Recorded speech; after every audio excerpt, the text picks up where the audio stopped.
दोस्तों, दुनिया भर में मौसीकी यानी म्यूज़िक को रूह की ग़िज़ा कहा जाता है, लेकिन हम मुसलमानों की रूह के लिए ये ग़िज़ा नहीं बल्कि ज़हर है। फिर भी मुझे अफसोस से ये बात कहनी पड़ रही है कि आज मौसीकी को इतना आम कर दिया गया है कि मुसलमान भी इसे बहुत शौक से सुनते हैं। दोस्तों, गानों के लिरिक्स में जो बेहुदा अल्फाज और म्यूजिक वीडियोस में वाहियात हरकत होती हैं, इन पर तो लोग उंगली उठाते ही रहते हैं। लेकिन क्या आपको मालूम है कि कुछ गानों में ऐसे शिरकिया और कुफरिया कलिमात होते हैं जिनको सुनने और गुनगुनाने से कोई भी मुसलमान दायरा इस्लाम से खारिज हो सकता है। आप इसको बॉलीवुड का प्रोपेगेंडा कहें या फिर यहूदियों की साजिश, इन गानों को सुनने से आपका ईमान खतरे में पड़ सकता है। तो आज हम आपको कुछ ऐसे ही गानों के बारे में बताएंगे जिनको सुनना किसी भी मुसलमान के लिए कुफ्र करने के बराबर है। नंबर 1 पर है वास्ते। दोस्तों, इंडिया की मशहूर सिंगर धवानी बनोशाली का गाना वास्ते रिलीज होते ही सुपर डुपर हिट हो गया। ये इंडिया के उन चंद गानों में से एक है जिनके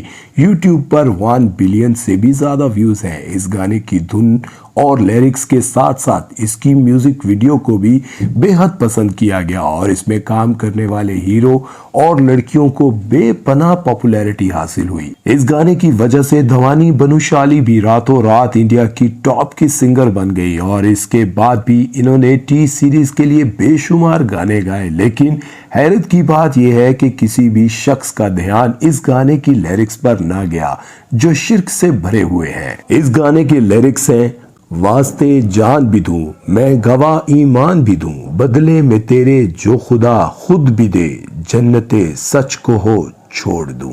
वास्ते जान भी दूं, मैं गवाह ईमान भी दूं, बदले में मैं तेरे जो खुदा खुद भी दे, जन्नते सच को हो छोड़ दूं। यानी कि अगर मुझे तुम्हें हासिल करने के लिए अपना ईमान भी गंवाना पड़े तो मैं गंवा दूंगी, और अगर तेरे बदले में मुझे खुदा आकर खुद भी जन्नतें दे तो मैं इनको ठुकरा दूंगी, बस तेरा ही इंतखाब करूंगी। अब आप खुद ही बताएं कि ये कलिमात कुफरिया और शिरकिया हैं या नहीं। नेक्स्ट है यारा तेरी यारी। दोस्तों, ये गाना तो आजकल सबने ही सुना होगा। यारा तेरी यारी को मैंने खुदा माना। ये गाना सबसे पहले 1981 में अमिताभ बच्चन की फिल्म याराना के साथ रिलीज किया गया और इसके सिंगर थे किशोर कुमार। यारा तेरी यारी को मैंने तो खुदा माना। फिर चंद साल पहले इंडियन सिंगर राहुल जैन ने इसे दोबारा गाया और इनका ये गाना गाया हुआ बहुत ही सुपर डुपर हिट हुआ। यारा तेरी यारी को मैंने तो खुदा माना। लेकिन आप खुद ही सोचें कि कोई भी शख्स, चाहे वो आपका कितना ही अच्छा दोस्त क्यों ना हो, क्या उसको खुदा मानना शिर्क है या नहीं। नेक्स्ट है माही वे। दोस्तों, नेहा कक्कड़ और टोनी कक्कड़ ये दोनों बहन भाई तो वैसे ही हर वक्त तनकीद का निशाना बने रहते हैं कि जब से ये बॉलीवुड में आए हैं इन्होंने म्यूजिक इंडस्ट्री का बेड़ा गर्क करके रख दिया और ऊट पटांग गानों के अलावा कुछ नहीं बनाया। लेकिन खास तौर पर नेहा कक्कड़ का गाना माही वे पर बहुत एतराज किया गया। इसकी वजह इसकी बेहुदा म्यूजिक वीडियो भी थी, लेकिन इसके अलावा इस गाने के बोल भी काबिले एतराज थे। तुझे चाहा रब से भी ज्यादा, तुझे चाहा रब से भी ज्यादा।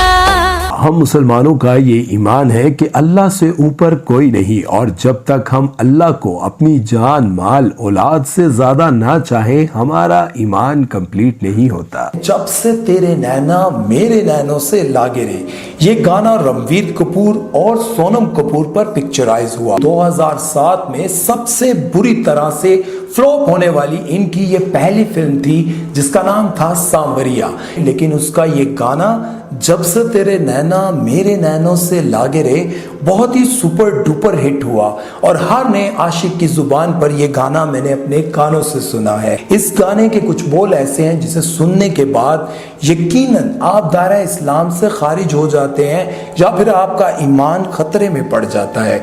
बोल कुछ यूं है कि जब से तेरे नैना मेरे नैनों से लागे रे, तब से दीवाना हुआ जग से बेगाना हुआ, नाउज़ुबिल्ला रब भी दीवाना लागे रे। रब भी दीवाना लागे रे हो। नेक्स्ट है फिल्म तुम बिन का गाना कि तुम्हारे सिवा कुछ ना चाहत करेंगे कि जब तक जिएंगे मोहब्बत करेंगे। और इस गाने के कुछ ऐसे अशार हैं, कुछ ऐसे अल्फाज हैं जिसे उलमाए कराम कहते हैं कि अगर आपने जाने अनजाने में ये अल्फाज सुने हैं या दोहराए हैं तो फिर आप पर फर्ज है कि आप तौबा कर लें। उसके अशार कुछ इस तरह से है कि हमें अपने दिल में बसाया है तुमने, मोहब्बत के काबिल बनाया है तुमने, अगर तुम ना मिलते तो हम जी ना पाते, किसे अपना कहते कहाँ दिल लगाते, सजा रब अब जो भी देगा वो मंजूर हमको कि अब हम तुम्हारी इबादत करेंगे। कि अब हम तुम्हारी इबादत करेंगे। अब मैं आपको एक ऐसे गाने के बारे में बताने जा रहा हूं जिसके सिंगर ने अपनी जवानी के बेहतरीन दिन पाकिस्तान में गुजारे और यहां पर इज्जत दौलत शोहरत कमाने के बाद जब वो हिंदुस्तान गए और वहां पर जाने के बाद उनके चंद गाने सुपर हिट हो गए और वहां पर रहने की लालच में उन्होंने अपनी गंदी जुबान पाकिस्तान के खिलाफ इस्तेमाल करना शुरू कर दी ताकि वहां के इंतहा पसंद हिंदुओं और मोदी सरकार को खुश करके वहां की नेशनैलिटी हासिल कर सके। जी बिल्कुल, आप ठीक समझे हैं, मैं बात करने जा रहा हूं अदनान समी की। अदनान समी का एक गाना जो आप लोगों ने बहुत सुना होगा, कोई छप्पड़ फाड़ मौला अपनी जेबें जान मौला। नाउजुबिल्ला। जैसे कि आप सब जानते हैं हमारा ईमान है कि अल्लाह पाक सोने जागने खाने पीने पहने और इस तरह की हर हाजत से पाक है। हम अल्लाह पाक को कह रहे हैं कि अपनी जेबें झाड़ मौला।